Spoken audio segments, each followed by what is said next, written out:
नमः शिवाय। स्वागत है आप सभी का सावन के सोमवार हमारे इस विशेष कार्यक्रम में और मैं हूं आपके साथ नेहा सर्वेश शुक्ला। सावन का तीसरा सोमवार है, तो इस तीसरे सोमवार पर हम क्या कुछ खास कर सकते हैं?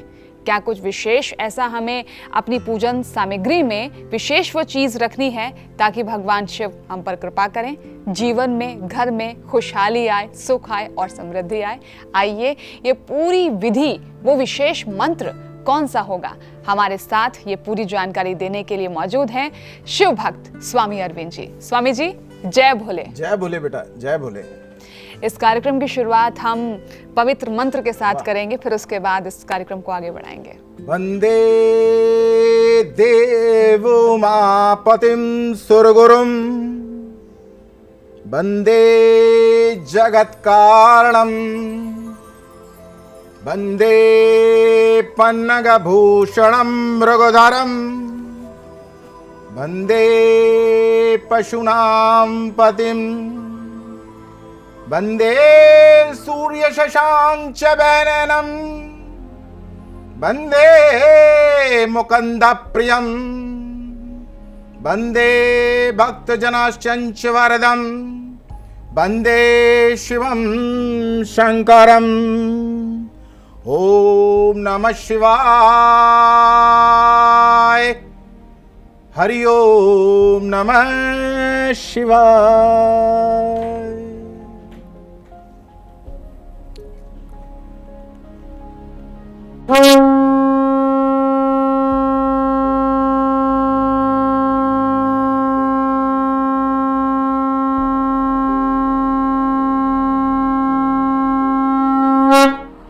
स्वामी जी, सावन की तीसरे सोमवार पर हम ऐसा क्या कुछ खास करें कि इसकी महत्ता और ज्यादा बढ़ जाए?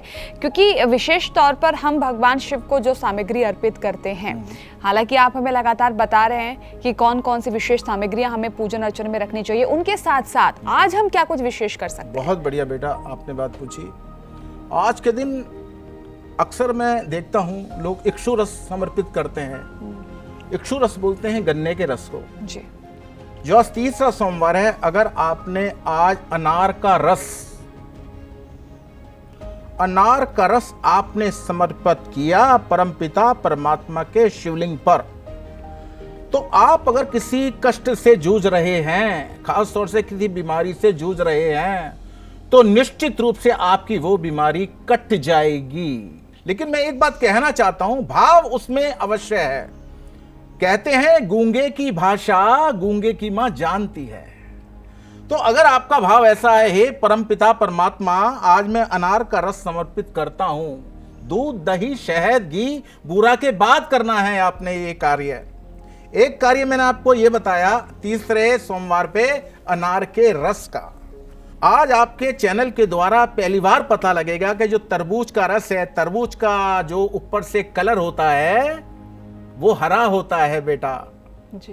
तो तो हरे से मतलब ये हो गया कि अगर किसी का बुद्ध टेढ़ा है तो उसका बुद्ध सीधा हो जाएगा बेटा। तरबूज को जैसे ही आपने उसको काटा तो उसका जो कलर होता है वो लाल होता है बेटा, उससे मंगल सुधर जाएगा बेटा। जो कच्चा हिस्सा होता है उससे शुक्र, क्योंकि वो सफेद है, उससे शुक्र और चंद्रमा मतलब सोम आपका सुधर जाएगा बेटा। अब उसके जो बीज हैं, उसके बीज काले होते हैं, तो काला होने से शनि राहु केतु सुधर जाएगा। तो आपने उसका रस भगवान के शिवलिंग पर समर्पित कर दिया और हे परमपिता परमात्मा, मेरी ये समस्या है, इसका आप समाधान कर दो। तो इसके करने से आपको असर दिखाई देगा बेटा। चीजें, ये छोटी छोटी चीजें हम आपको बता रहे हैं, इसके करने से आपको अद्भुत फायदा मिलेगा। उसके अलावा अगर तुमको लगता है कि परिवार के अंदर कोई काफी समय से बीमार चल रहा है और डॉक्टरी इलाज के बावजूद भी फर्क नहीं पड़ रहा है, तो जो मैंने आपको रस अनार का पहले बताया, अनार का रस चढ़ाने के बाद थोड़ा सा रस अनार का परमपिता परमात्मा के शिवलिंग पे जो चढ़ा हुआ है प्रसाद रूप पे आप उसको दे दो। जो बीमार है बेटा, उससे भगवान की कृपा से उसको फर्क लगना चाहिए, लगेगा। तो स्वामी जी ये भी तो कहते हैं कि शिवलिंग पर चढ़ा हुआ जो द्रव्य है उसको ग्रहण नहीं करना चाहिए। जो बेटा आपने जो बात कही, होता क्या है, लोगों को इस चीज का नहीं पता। जो चंड नाम का दैत्य है, चंड नाम का दैत्य है, कहते हैं उसका भगवान के मुख पर अधिकार है, चंड नाम के दैत्य का। अब जो कहते हैं शिवलिंग पर, जो नर्मदेश्वर शिवलिंग है, नर्मदेश्वर शिवलिंग पे चढ़ा हुआ आप स्वीकार कर सकते हैं, जो नर्मदेश्वर शिवलिंग है। और जितने भी हमारे मंदिर हैं, इस धरा पर जितने भी मंदिर हैं, तो वो सारे के सारे बेटा वो शिवलिंग जो है नर्मदेश्वर शिवलिंग है, जो नर्मदा नदी से निकले हैं। प्रसाद रूप में हम ग्रहण कर सकते हैं, क्योंकि परम पिता परमात्मा जगत के पिता हैं बेटा। ये सबके पिता हैं, मेरे भी पिता हैं बेटा, ये आपके भी पिता और ये सारे जगत के पिता हैं। तो भगवान के चरणों में चढ़ा हुआ प्रसाद अगर हम ग्रहण करते हैं श्रद्धा और विश्वास के साथ, तो आपको उस चीज में जो फर्क पड़ जाएगा बेटा।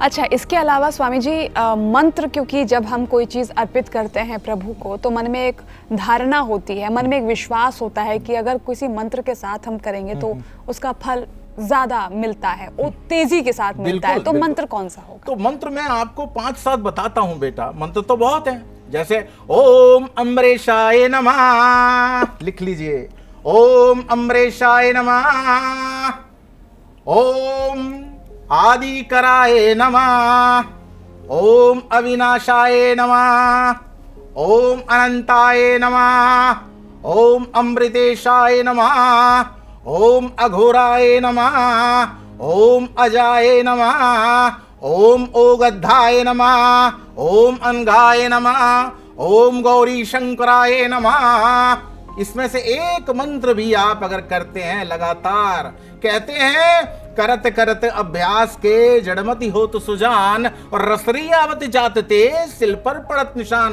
वो तो परमपिता परमात्मा है, वो भाव को जानते हैं। कोई सा भी जो मैंने आपको मंत्र इतने सारे बताएं, एक मंत्र जैसे ओम आदिकराय नमः, ओम आदिकराय नमः, या ओम गौरी शंकराय नमः, ओम गौरी शंकराय नमः, ओम गौरी शंकराय नमः, ओम गौरी शंकराय नमः, ओम गौरी शंकराय नमः।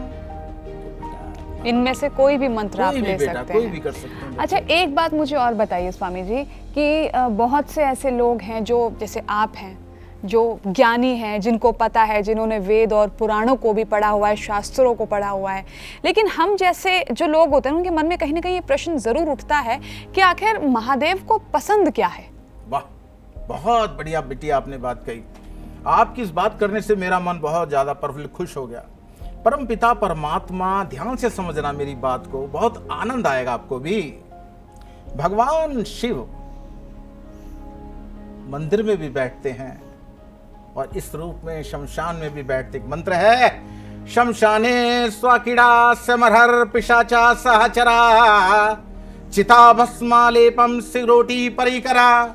चिता की भस्म को लगाते हैं क्योंकि उसमें राम नाम पड़ा है। तो भगवान शिव को जो सबसे अति प्रिय है, अति प्रिय, अति प्रिय, अति प्रिय है, वो राम का नाम है। राम के नाम का सुमिरन करते हैं मेरे पिता, आपके पिता, जगत के पिता, ये राम का सुमिरन करते हैं। राम राम सिया राम, राम जय राम, राम मेरे राम, राम हे राम राम, सुनो राम राम मेरे राम राम। और जल क्यों प्रिय है? जल इसलिए प्रिय है, उस जल को परमपिता परमात्मा ने अपने सिर पर शिरोधार्य किया कि विष्णु भगवान के चरणों से निकली है वो गंगा। क्या बात है, बहुत सुंदर जानकारी दी यहाँ पर स्वामी जी ने। तो इन सोमवार को हम अति विशेष कैसे बना सकते हैं, ये हम आपको लगातार बता रहे हैं और उम्मीद हम कर रहे हैं कि आप एक एक जानकारी जो यहाँ पर दी जा रही है उसको लिख रहे होंगे, क्योंकि आप इसको आज अपने जीवन में उतारेंगे और फिर आपके जीवन में प्राप्त होगी उस परमपिता परमात्मा की कृपा। आज के लिए सिर्फ इतना ही। अगला एपिसोड यानी कि अगले सोमवार पर आप लोगों को क्या कुछ विशेष करना है ये हम आपको बताएंगे अगले हफ्ते। आज के लिए सिर्फ इतना ही। स्वामी जी धन्यवाद आपका जुड़ने के लिए। जय भोले बेटे। जय भोले स्वामी जी। जय भोले।